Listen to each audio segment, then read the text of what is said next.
এখন পৃথিবীর জমিনে ওয়াজ মাহফিলের কমি নেই। প্রত্যেকটা রাত ওয়াজ, প্রত্যেকটা দিন মসজিদের মাধ্যমে আলোচনা। তারপরেও আজ 10 বছর আগে আমি যেরকম ছিলাম, 20 বছর আগে যেরকম ছিলাম, আজ ওই রকমই আছি। আমি নিজেকে কেন বদলাইতে পারি না? আলোচনা শোনার পর আমার অন্তর, দিল, দিমাগ কেন চেঞ্জ হয় না? এর মূলত কারণ কি? এটা আমাকে আপনাকে কোরআন থেকে জানতে হবে যে আমি নিজেকে কেন বদলাইতে পারি না। আমাদের ওইদিকে অনেকেই বলে যে হুজুর, আল্লাহ যখন মসজিদে যাইতে দিবে তখন মসজিদে যাব, আল্লাহ যখন জুয়া ছাড়াইয়া দেয় তখন জুয়া ছাড়ব, আল্লাহ যখন মদ ছাড়াইয়া দিবে তখন মদ ছাড়ব। আমি মুরব্বিয়ানি কেরামদেরকে নিয়ে বলতেছি, কাগজ কলম দিয়ে আপনি লিখে রাখেন, কিয়ামতের সকাল হয়ে যাবে, এই আশা নিয়ে থাকলে আল্লাহ মসজিদে যাওয়া তৌফিক দিবে না। বলে হুজুর, তাহলে করণীয় কাজ কি? আমার আপনার নিয়ত আল্লাহ কোরআনে এলান করতেছে, ইন্নাল্লাহা লা ইউগাইয়িরু মা বিকাউমিন হাত্তা ইউগাইয়িরু মা বিআনফুসিহিম। ইন্না শব্দের মানা নিশ্চয়, অবশ্যই, ইয়াকিনান। দয়াবান আল্লাহ তাআলা বলেন, নিশ্চয় নিশ্চয় আমি আল্লাহ ওই সময় পর্যন্ত কোন এলাকাবাসীকে বদলাইয়া দেই না, ওই সময় পর্যন্ত কোন বেনামাজিকে নামাজি বানাইয়া দেই না, ওই সময় পর্যন্ত কোন জুয়া খেলনেওয়ালা ব্যক্তিকে জুয়া ছাড়াইয়া দেই না। প্রশ্ন করতে পারে আমার কলিজা টুকরা যুবক, হুজুর কোন সময় তাহলে আল্লাহ তাআলা বদলাইয়া দিবে? আয়াতের দিকে লক্ষ্য করে দেখুন, দয়াবান আল্লাহ তাআলা বলে, হাত্তা ইউগাইয়িরু মা বিআনফুসিহিম।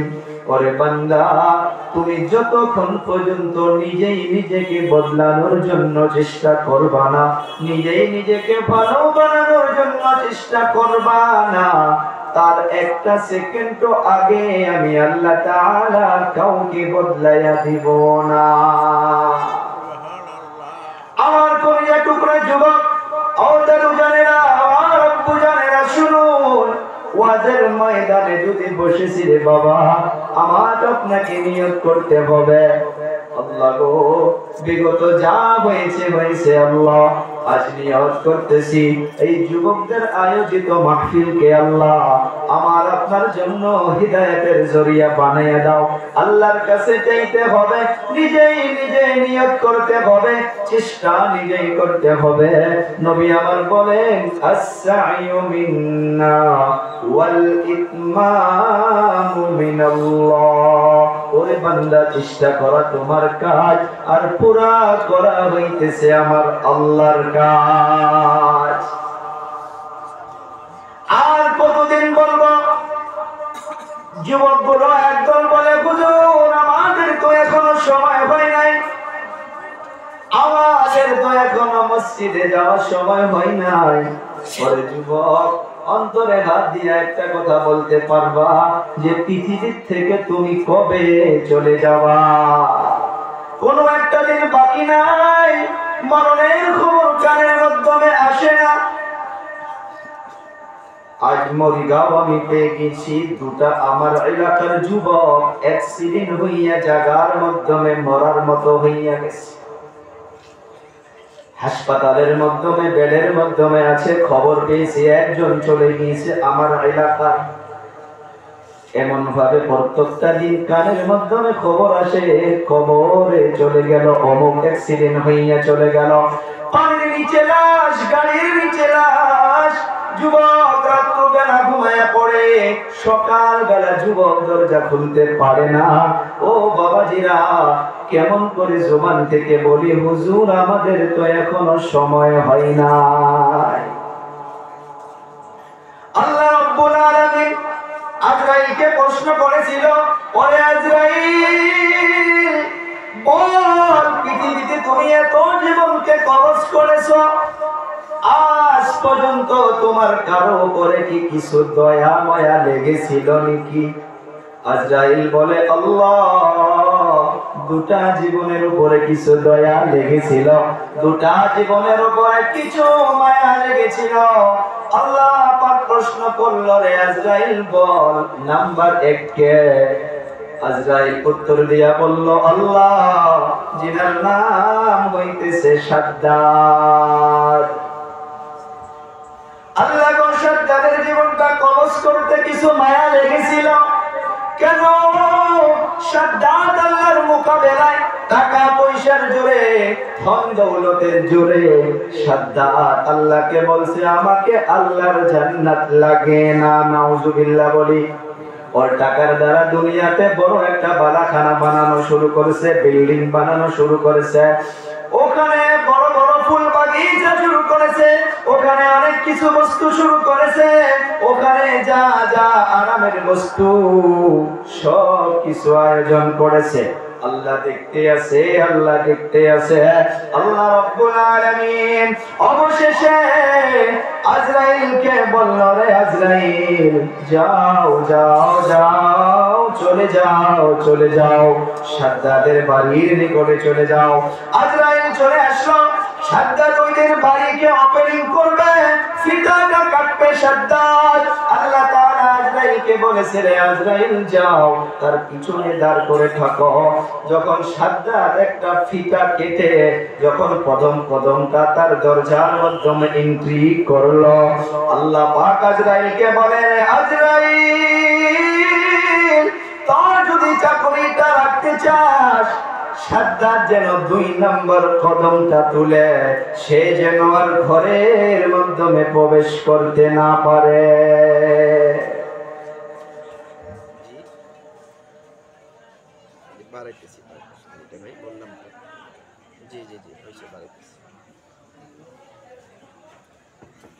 আল্লাহ তাআলাকে আজরাইল বলে, আল্লাহ, আপনার হুকুম অনুযায়ী আমি তার নেক্সট কদমটা তুলে তার দরজার মাধ্যমে আমি দিতে দেই নাই। ওগো আল্লাহ, আমার ওই সাদ্দাতের উপরে কিছু দয়া লেগেছিল, সে আপনার মোকাবেলায় দুশমনি করে সে জান্নাত বানাইতে পারে। ও যদি ঘরের ভিতরে একবার প্রবেশ করে তার ঘরটাকে ভালো করে দেখে নিত।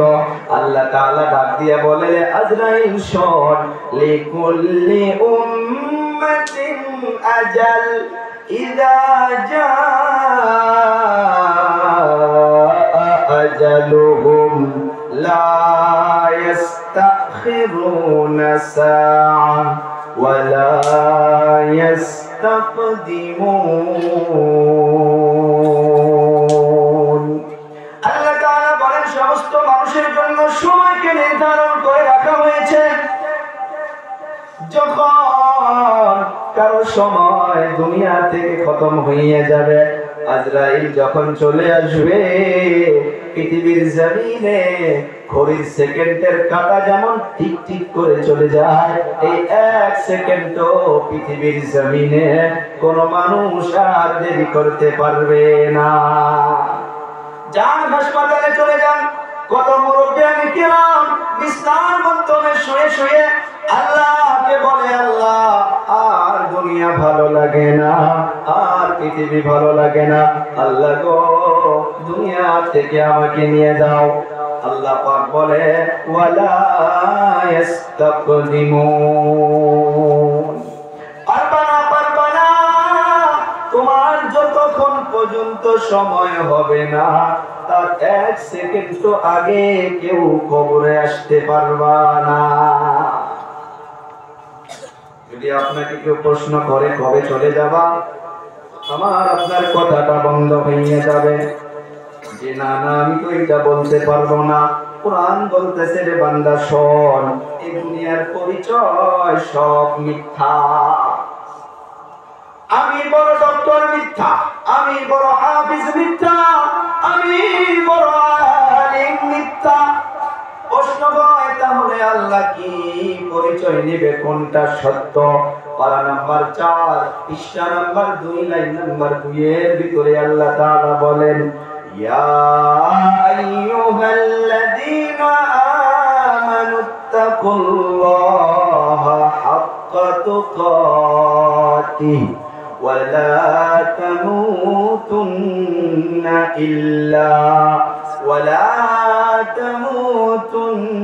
ইল্লা ওয়া আনতুম মুসলিমুন। আল্লাহ পাক ডাক দিয়া বলেন, ও বিশ্বাসী বান্দাগণ, ইত্তাকুল্লাহা হাক্কা তুকাতিহি, আল্লাহ পাকের জন্য ভয় করো যেমন করে আল্লাহ পাকের জন্য ভয় করা দরকার। ওয়ালা তামুতুন্না ইল্লা, আল্লাহ পাক বলেন তুমি মৃত্যুবরণ করো না, তুমি কবরে এসো না, ইল্লা হামাগার ওই সময় মরো, ওই সময় মরো। ওয়া আনতুম মুসলিমুন, যখন পৃথিবীর জমিনে তুমি পরিপূর্ণভাবে মুসলমান হইয়া যাবা, পরিপূর্ণভাবে মুমিন হইতে পারবা রে যুবক, আল্লাহ পাকের এলান তখন তুমি কবরে আসো। তার আগে কবরে চলে আসলে আমার আপনার ফিতনা খাওয়া ছাড়া আর কোনো উপায় থাকবে না। আমার বাবাজিরা, বন্ধুরা, মানুষ এই দুনিয়া দুনিয়া দুনিয়া দুনিয়া করে ব্যস্ত হইয়া আছে, কিন্তু আমি আপনার বাবা দুনিয়ার জন্য আমার আপনাকে বানানো হয় নাই, আমার আপনাকে বানানো হয়েছে আখিরাতের জন্য।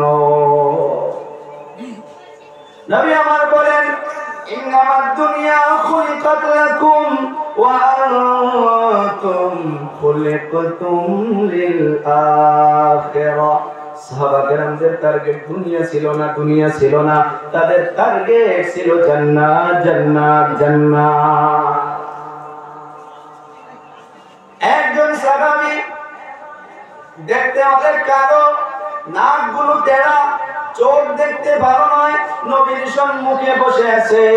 নবী আমার ওই সাহাবীকে বলল, রে সাহাবী, তুমি তো জান্নাতি। সুবহানাল্লাহ। ওইজন সাহাবী বলে, ইয়া রাসূলুল্লাহ, ইয়া হাবিবাল্লাহ, আপনি যদি আমাকে জান্নাতি বলেন তাহলে তো আমি বিবাহ করি নাই, মদিনার জমিনে আমাকে কেউ কেন মেয়ে দেয় না। নবী বলল, একটা কাগজ দাও, কাগজের মাধ্যমে লিখে দিল, যাও যাও যাও অমুক সাহাবীর বাড়িতে চলে যাও, তার একটা মেয়ে আছে যাকে মদিনার হুর পরি বলে বলা হয়, যাও এই কাগজটা নিয়ে যাও। এই কাগজটা নিয়ে যাওয়ার পর তাকে গিয়ে বলো যে এইটা নবী পাঠিয়েছে, এইটা নবী পাঠিয়েছে। ওইজন সাহাবী চলে গেল। চলে যাওয়ার পর যখন দারওয়ানকে দেখাইছে, দারওয়ান বিশ্বাস করে না। দারওয়ান বিশ্বাস না করার জন্য ইনি বলতেছে, ও ভাই, আপনি ওনাকে ডেকে দেন, কেন আপনি ওনাকে ডেকে দেন না? তখন একবার মাথার দিকে তাকায়, পায়ের দিকে তাকায়, এত বড় মানুষের বাড়িতে আছে, দেখতে তো খারাপ দেখা যাচ্ছে, যার জন্য ডেকে দেয় না। উনি বারবার জোর করার জন্য ওই সাহাবীকে ডেকে দিল। ওই সাহাবী আসার পর ইনি বলতেছে, ও ভাই, নবী আমাকে পাঠিয়েছে, আপনার নাকি একটা মেয়ে আছে, আপনার মেয়ের সঙ্গে আমার বিবাহ হবে, এই যে নবী লিখে দিয়েছে আমি নাকি জান্নাতি। তারপরে ওই সাহাবী বিশ্বাস করে না, ওনাকে রিটার্ন যাওয়ার জন্য বলে দিল। উনি রওনা হয়ে গেল। যাওয়ার পর ওই সাহাবীর মেয়ে দরজার নিকট থেকে শুনেছিল যে নবী পাঠাইছে আর ইনি নাকি জান্নাতি। ওনার আব্বাকে বলে, আপু আমাকে দুনিয়া লাগে না, দুনিয়া লাগে না, উনি দেখতে কালো হইতে পারে, দেখতে খারাপ হইতে পারে, আমাকে দুনিয়া লাগে না, নবী যাকে জান্নাতি বলেছে ওনাকে আমি স্বামী হিসাবে কবুল করব। এখন সাহাবী দৌড়ায় নবীর নিকটে চলে গেল। উনিও পৌঁছে গিয়েছে। যাওয়ার পরে দেখে কথা তো সত্য, নবী পাঠিয়েছিল। উনি বলে হুজুর আমার ভুল হইয়া গেছে, বিবাহর দিনটাই হইয়া গেল। 3 দিন পর বিবাহ হইয়া গেল। 3 দিনের দিন যখন বিবাহ হয়, বিবাহর আগে সাহাবীর বাড়ি নাই, টাকা নাই, পয়সা নাই। নবী টাকা পয়সা দিয়ে তাকে মার্কেট করাইয়া দিয়েছে। বিবাহ হইয়া গেল, এখনো বাসর ঘর বানানো হয় নাই, তার তো টাকার জন্য কোনো ঘর নাই। 3 দিন পর শ্বশুর বাড়িতে যাবে, ওখানে বাসর ঘর বানাবে। আল্লাহর নবী কিছু টাকা দিয়েছে, যাও যাও যাও তুমি শ্বশুর বাড়িতে যাবা, যাওয়ার সময় রাস্তার থেকে কিছু ফল ফুল কিছু হাদিয়া কিনে নিয়ে যাবা। এইজন সাহাবী টাকা নিয়ে শ্বশুর বাড়ির দিকে রওনা হইয়া গেছে, বাসর ঘর বানাবে। রাস্তাতে যাওয়ার সময় কানের মাধ্যমে আওয়াজ এসে গেছে যে মুসলমানের সঙ্গে দুশমন যুদ্ধ শুরু করে দিয়েছে, যে যুদ্ধের মাধ্যমে নবী আঘাত পাবে, সাহাবা কেরাম শহীদ হবে, নবী কষ্ট পাবে। ইনি আর বাসর ঘরে যাওয়া না করে ওই টাকা দিয়ে বাজার থেকে একটা তলোয়ার কিনেছে, একটা কালা কাপড় কিনেছে। এই কালা কাপড়টা কিনে মুখটা কেটে নিয়েছে, আর বাসর ঘরে না গিয়ে উনি যুদ্ধের ময়দানে নেমে গিয়েছে। নবীও তাকাইয়া আছে, সাহাবা কিরামও তাকাইয়া আছে, যে এনাদের পক্ষ হইতে দুশমনদের গলা কচু কাটা দিচ্ছে। কেউ তো চেনে না, মুখটা কালো কাপড় দিয়া পরিধান করা। যখন উনি কচু কাটা দিতে দিতে অবশেষে উনিও জমিনে পড়ে গেল। যুদ্ধ শেষ যখন হইয়া গেল, সাহাবা কিরাম যারা শহীদ হইয়া গেছে সবাইকে জমা করার জন্য হুকুম দেওয়া হয়েছে। যখন নবী এরকম ভাবে বসে আছে, ওই সাহাবীর কালা কাপড়টা মুখখানা খুলে যখন নবী চেহারা, যখন ওনার নজরে, যখন ওনার চেহারার উপরে নবীর নজর যখন পড়ে গিয়েছে, নবী চোখের পানি ছেড়ে দিয়ে কান্না করে আর বলে, সাহাবী তুমি কেন এই জায়গায়? তোমাকে পয়সা দিলাম, তুমি বাসর ঘর বানাইতে যাবা। ওই সাহাবী এখনো শহীদ হয় নাই, শ্বাস প্রশ্বাস কিছু চলতেছে। অবশেষে ওই সাহাবী একটা কথা নবীকে বলল, ইয়া রাসূলুল্লাহ আপনি আমাকে যে জান্নাতি বলেছেন, আর একটা বার আমাকে বলুন আমি জান্নাতি। ইয়া রাসূলুল্লাহ আমি বাসর ঘর যদি বানাইতে যাইতাম, এদিকে দুশমন যদি আপনাকে আঘাত করত, কিয়ামতের দিবসে আল্লাহ যদি আমাকে প্রশ্ন করত তোমার বাসর ঘর বেশি ছিল নাকি নবীর সঙ্গে থাকা বেশি ছিল, ইয়া রাসূলুল্লাহ আপনি আমাকে বলুন আমি কি জান্নাতি। নবী জবানে মোবারক দিয়া ওই সাহাবীকে যখনই বলল, রে সাহাবী তুমি অবশ্যই তুমি জান্নাতি। তাদের টার্গেট ছিল জান্নাত। জানাজা যখন শুরু হইয়া গেল, নবী হাঁটতে পারে না ভালো করে। সাহাবা কেরাম জিজ্ঞাসা করলে, ইয়া রাসূলুল্লাহ আপনি কেন উংলি দিয়ে দিয়ে হাঁটাহাঁটি করেন? নবী আমার জবাব দিয়া বলে, সাহাবীরা শোনো, আসমান থেকে আল্লাহ তাআলা এত ফেরেশতা পাঠিয়ে দিয়েছে ইনার জানাজায়, এই ভিড়ের জন্য আমি ভালো করে হাঁটতে পারি নাই। যখন কবরে রাখার সময় হইয়া গেল, নবীর চোখের মাধ্যমে জল থাকা অবস্থা আবার মুখের মাধ্যমে হাসি এসে গেল। সাহাবা কেরাম প্রশ্ন করে, হুজুর এখনই দেখলাম কান্না, আবার আপনার মুখের মাধ্যমে হাসি। নবী বলেন, সাহাবীরা শোনো, আমি দেখতে আছি জান্নাত থেকে হুর পরি চলে আসছে, আর এনাকে জান্নাতে নেওয়ার জন্য টানাটানি করতেছে। ও আমার বাবাজিরা, বন্ধুরা, এই দুনিয়া আমার আপনার টার্গেট নয়। নবী বলে গেছে দুনিয়াকে তোমার জন্য বানানো হয়েছে, ওয়া আনতুম খুলিকতুম লিল আখিরাহ, আর তোমাদিগকে আখিরাতের জন্য বানানো হয়েছে। আখিরাতের জন্য আমি আপনি তৈরি করতে গেলে প্রত্যেকদিন মওতকে বেশি বেশি করে স্মরণ করতে হবে। এই দুনিয়ার জমিনে মানুষ যত মৃত্যুকে স্মরণ করবে, মওতকে স্মরণ করবে, কবরকে মনে করবে, মানুষ গুনাহ থেকে, পাপে থেকে মানুষ বেঁচে থাকবে। তো ভাই মহতরম দোস্ত বুজুর্গ,